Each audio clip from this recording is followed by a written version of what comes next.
Have you ever felt it? That quiet, persistent hum beneath the surface of your everyday life? A feeling that there's more. More than the job, the bills, the scrolling, the noise. A sense that you're wearing a costume that's become too tight. Playing a role you never auditioned for. Most of us ignore it. We turn up the volume of our lives to drown it out. But you didn't, did you? You paused, you listened, and in that silence, you heard a question that has changed everything. Who am I really? If that question terrifies you and excites you in equal measure, then this video is for you. You're not going crazy, you're waking up. And I'm going to show you the 4 stages of this profound journey. You'll not only understand exactly what's happening to you, but you'll also see the beautiful, peaceful destination you're headed towards. But first, do something for me.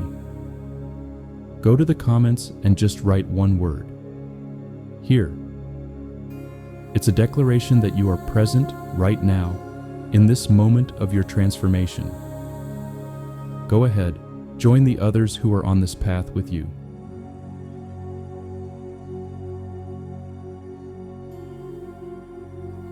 Welcome back.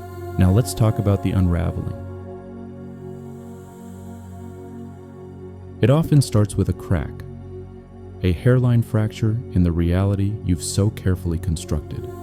Maybe it's a heartbreak that shatters you, the loss of a job that you thought defined you, or maybe it's quieter, a sudden, inexplicable feeling of emptiness in a life that looks perfect on paper.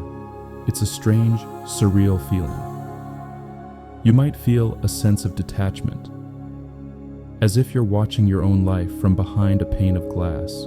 You see your mouth moving, you hear the words coming out, but it doesn't feel like you.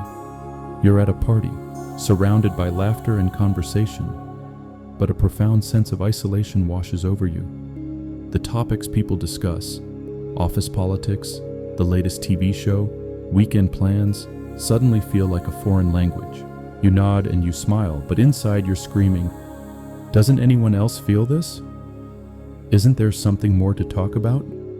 This stage is pure disorientation.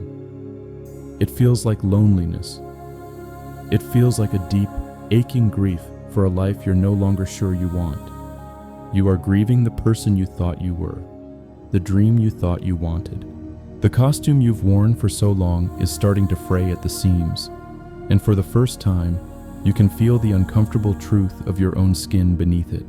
Your friends and family, with the best of intentions, might not understand. They'll offer solutions to fix the problem, a new hobby, a vacation, a therapist. And those things can help, but they don't touch the core of what's happening, because this isn't a problem to be solved. It's a calling to be answered. Your soul, the very essence of you, is knocking on the door of your conscious mind, and it will not be ignored any longer. And I want you to feel this in your bones. That crack is not a sign that you are broken. It's the place where the light is getting in. Okay. This next part is tough, and I want to talk to you directly about this, because it's the phase where most people feel utterly alone and want to give up.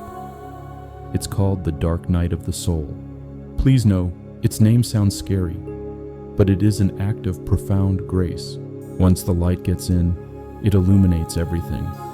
The shadows you've been running from your entire life, the fears you've suppressed, the traumas you've buried, the old you, the ego self that has been running the show, begins to die. And it does not go quietly. Think of your ego not as an enemy, but as a terrified gatekeeper that believes its only job is to protect you by keeping you small and safe in the familiar. As it feels itself dissolving, it will panic. It will scream. It will throw all of your deepest fears at you. You'll be abandoned. You're not worthy. You'll end up with nothing. Its voice will be loud and convincing, because it's the voice you've listened to your whole life. I remember my darkest night. It wasn't one night. It felt like an eternity compressed into months.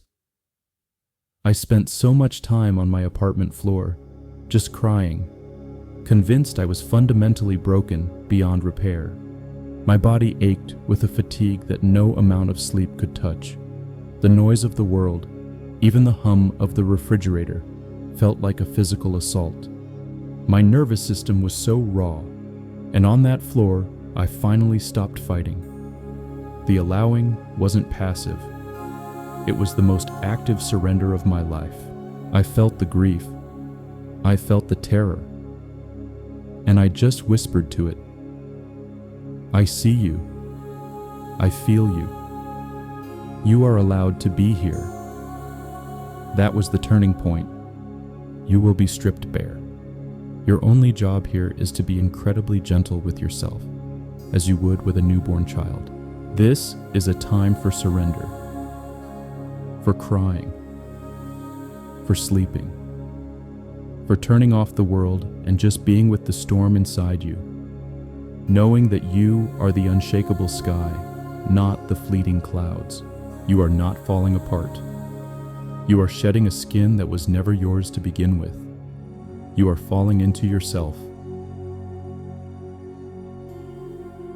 And then one day, almost imperceptibly, something shifts.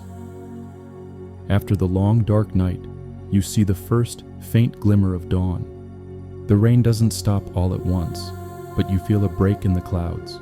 It might be a moment of profound peace that comes out of nowhere while you're washing the dishes. A sudden, overwhelming feeling of connection to a flower, a piece of music, a stranger's smile. You'll start to see synchronicities, little winks from the universe that let you know you're on the right path. It's more than just repeating numbers. It's hearing a song on the radio with the exact lyrics you needed to hear. It's opening a book to a random page and finding the answer to a question you just asked in your mind. By the way, if you've had a powerful synchronicity moment, I would love for you to share it in the comments. Your story could be the glimmer that someone else needs to see today. This is the stage of remembering. It's not about learning new information. It's about remembering a very old truth that your soul has always known. Your intuition, that quiet inner voice you once ignored, starts to get stronger, clearer. You begin to feel the energy of people and places. You walk into a room and you can just feel if the atmosphere is heavy or light. You start to taste your food with more presence, feel the warmth of the sun on your skin, with a new sense of gratitude. Your senses are waking up from a long slumber. I'll never forget my first glimmer. It was nothing grand. I was just watching a single ant carry a crumb across the pavement, a journey that seemed impossible. And instead of just seeing an insect, I saw myself. I saw the universal life force, the sheer will to live, to strive, to carry on. And I was suddenly hit with this wave of overwhelming love for its struggle, for its persistence, for its connection to everything. I started crying right there on the sidewalk, not from sadness, but from a sense of pure, unadulterated connection. That's when I knew the winter was ending. This is a delicate, tentative phase. But now, you know the light is real. You've seen it. You've felt it. And that changes everything. This is the longest and in many ways the most important phase. The work is not over once you have a profound mystical experience. The real journey is integrating that expanded consciousness into your daily human life. It's about bringing heaven down to earth right here in your messy, beautiful, ordinary life. This is where you learn to walk the path of the heart. You start making choices, not from a place of fear or obligation, but from a place of deep, intuitive knowing. It's the practice of choosing the nourishing meal even when you crave the junk. It's ending a phone call that drains you. It's speaking your truth with kindness, even when your voice shakes. A crucial part of this phase is learning to become the loving observer. You start to notice your thoughts and emotions without becoming entangled in them. An angry thought might arise, but you see it as a cloud passing through the sky of your awareness. You are the sky, not the cloud. This practice creates a space between you and your reactions, and in that space, you find freedom. You find peace.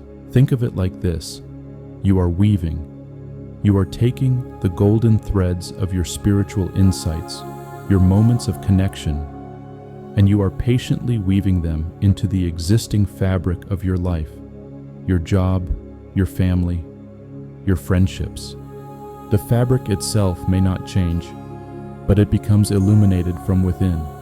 Your service in the world becomes a natural overflowing of the love you've discovered. You don't need to quit your job and save the world. Maybe your service is just being the calm, non-judgmental presence in your family. Maybe it's smiling at the cashier with genuine warmth. It's not about becoming perfect.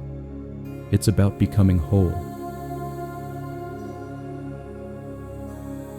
And then comes the final realization, the one that all the mystics, saints, and sages have pointed to throughout history.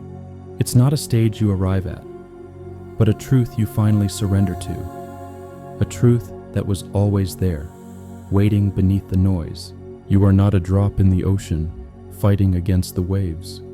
You are the entire ocean in a drop. The separation you felt was the grandest illusion.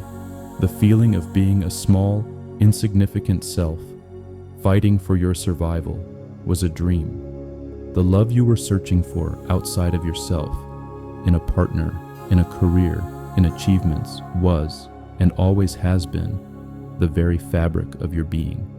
It is the breath in your lungs and the silence between your thoughts. The creator, the creation, the journey, the destination. It's all you. It has always been you. And in that realization, the desperate search ends. The striving ceases. And all that is left is an overwhelming sense of gratitude, a profound, unshakable peace, a love so vast, it holds the entire universe with infinite tenderness. You don't become someone new. You simply remember who you have always been. And you realize, with a laugh that comes from the depths of your soul, that you were home the entire time. This journey is not linear. You will dance between these phases for the rest of your life. And that's the beauty of it. So be gentle with yourself. You are not alone on this path. If this resonated with you, subscribe and join our community of fellow travelers. We go deeper on these topics every single week. And please, share this video with just one person who you feel might be standing on the edge of their own awakening. You could be the synchronicity they have been praying for. Finally, in the comments, I want you to finish this sentence. Waking up feels like. Let's fill that space with our collective truth. Let's remind each other that this beautiful, messy, extraordinary unraveling is the greatest adventure we will ever take. Thank you for being here, for being brave enough to listen to the call. The world needs your unique and brilliant light, now more than ever.